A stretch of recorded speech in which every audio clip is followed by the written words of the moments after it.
huge success of Diary ng Pangit, patuloy na dumarami ang mga tagahanga ni Nadine. Patunay dito ang naganap na Fans Day para sa kanyang mga supporters kamakailan. Nadine Lustre, anong ganap?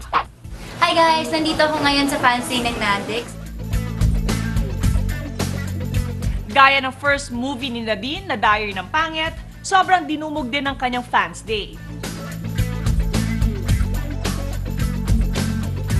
Masayang nakibonding si Nadine sa mga dumalong tagahanga sa kanyang Fans Day na very teeny boppy ang theme. Kompleto ito mula sa mga masasarap na handa hanggang sa cute souvenirs at giveaways.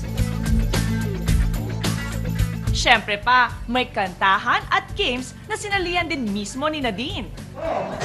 Hindi ba ulit? Nadine. James. Nadine. James. Nadine. James.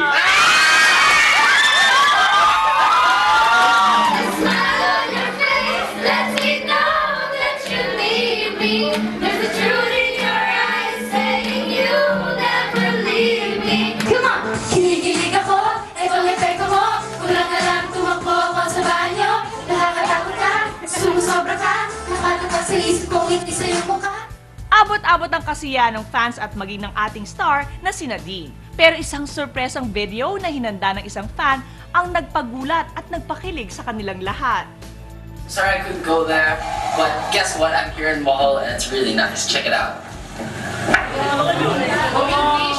Huwag kayo! Come Antayin here mo and yung have huli, your please. get together here in Bohol, so I can go.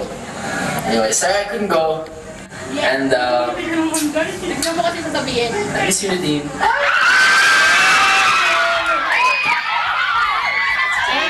Sana po nag-enjoy kayong lahat ngayong gabing to.